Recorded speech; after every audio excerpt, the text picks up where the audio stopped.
Black holes space में fascinating चीजें हैं। ये मिस्टीरियस ऑब्जेक्ट्स हमेशा से साइंटिस्ट और आम लोगों की क्यूरियोसिटी का सेंटर रहे हैं। ये ऐसे रीजन्स होते हैं जहां ग्रेविटी बहुत ज्यादा स्ट्रांग होती है, इतनी स्ट्रांग कि कुछ भी, लाइट भी उनके पुल से एस्केप नहीं कर सकता।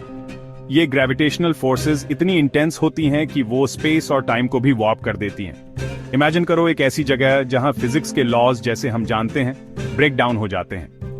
ये वो जगह है जहां हमारी अंडरस्टैंडिंग की बाउंड्रीज टेस्ट होती हैं। वो एक ब्लैक होल है, एक ऐसा ऑब्जेक्ट जो अपने आसपास के स्पेस को डिस्टॉर्ट कर देता है। ये कॉस्मिक चीजें एम्प्टी वॉइड्स नहीं है, ये डेंस और कंपैक्ट ऑब्जेक्ट्स हैं जिनका मास बहुत हाई होता है। ये कोलैप्स्ड स्टार्स के रेमनेंट्स से बनते हैं। जब मैसिव स्टार्स एक्सप्लोड होते हैं तो उनका कोर कोलैप्स होकर ब्लैक होल बन जाता है। स्टार्स जो हमारे सन से बहुत ज्यादा मैसिव होते हैं, ये स्टार्स अपने जीवन के अंत में ब्लैक होल्स में ट्रांसफॉर्म हो जाते हैं। ब्लैक होल्स ग्रेविटी की इमेंस पावर का प्रमाण है। ये ऑब्जेक्ट स्पेस टाइम को बेंड कर देते हैं और लाइट को भी बेंड कर सकते हैं। ये यूनिवर्स के वास्ट एक्सपेंस में हिडन मिस्ट्रीज की याद दिलाते हैं। इनकी प्रेजेंस हमें यूनिवर्स की कॉम्प्लेक्सिटी और ब्यूटी का एहसास कराती है। उनकी एनिग्मेटिक नेचर के बावजूद हम ब्लैक होल्स को स्टडी कर सकते हैं। एडवांस टेक्नोलॉजी और टेलीस्कोप्स की मदद से हम इनको ऑब्जर्व कर सकते हैं।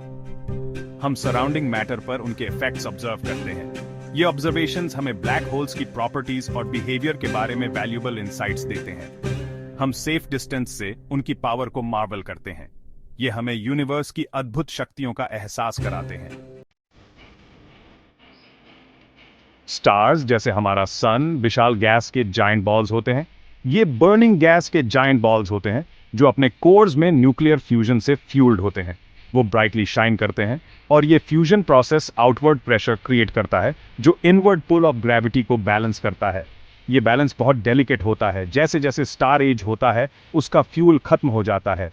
जैसे जैसे स्टार एज होता है उसका फ्यूल खत्म हो जाता है, आउटवर्ड प्रेशर डिक्रीज हो जाता है और ग्रेविटी टेक ओवर कर लेती है। मैसिव स्टार्स के लिए ये एक स्पेक्टैक्युलर कोलैप्स की तरफ लीड करता है। ये कोलैप्स बहुत तेज और वायलेंट होता है। मैसिव स्टार्स के लिए ये एक स्पेक्टैक्युलर कोलैप्स की तरफ लीड करता है। कोर अपने आप में कोलैप्स हो जाता है, एक सुपरनोवा एक्सप्लोजन क्रिएट करता है।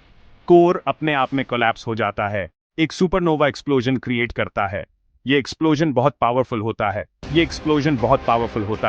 ये थोड़े टाइम के लिए पूरी गैलेक्सी को आउटशाइन कर सकता है। सुपरनोवा के बाद जो रिमेन्स करता है वो एक ब्लैक होल हो सकता है। कोर कोलैप्स होकर इन्फिनिट डेंसिटी के एक पॉइंट पर आ जाता है जिसे सिंगुलैरिटी कहते हैं। यही है ब्लैक होल का जन्म। ब्लैक होल को 2 मेन पार्ट से जाना जाता है, सिंगुलैरिटी और इवेंट होराइजन। ये दोनों पार्ट्स मिलकर ब्लैक होल की कॉम्प्लेक्स स्ट्रक्चर को डिफाइन करते हैं। सिंगुलैरिटी ब्लैक होल का हार्ट होता है। ये वो जगह है जहां ग्रेविटी इतनी इंटेंस होती है कि स्पेस और टाइम दोनों डिस्टॉर्ट हो जाते हैं। ये जीरो वॉल्यूम और इन्फिनिट डेंसिटी का एक पॉइंट होता है। यहाँ पर सारे known laws of physics fail हो जाते हैं। सारा मैटर जो ब्लैक होल में फॉल करता है यहीं एंड अप होता है। ये एक तरह से मैटर का फाइनल डेस्टिनेशन है। इवेंट होराइजन ब्लैक होल के अराउंड की बाउंड्री होती है। ये एक इनविजिबल बाउंड्री है जो ब्लैक होल को डिफाइन करती है। ये पॉइंट ऑफ नो रिटर्न है।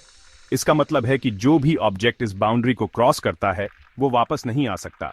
जो भी चीज इवेंट होराइजन को क्रॉस करती है वो ब्लैक होल के ग्रेविटेशनल पुल में हमेशा के लिए लॉस्ट हो जाती है। यहां से कोई भी इंफॉर्मेशन या लाइट एस्केप नहीं कर सकती। ब्लैक होल्स के पास एक एक्रीशन डिस्क भी होता है। ये डिस्क ब्लैक होल के चारों ओर घूमता है और बहुत ही हाई स्पीड पर रोटेट करता है। ये डिस्क गैस और डस्ट का एक स्वर्लिंग मैस होता है जो ब्लैक होल के ऑर्बिट में होता है। ये मटेरियल बहुत ही हाई टेम्परेचर पर होता है। जैसे मटेरियल इनवर्ड फॉल करता है ये हीट अप होता है और एक्स रेज इमिट करता है। ये एक्स रेज हमें ब्लैक होल की प्रेजेंस का इंडिकेशन देते हैं।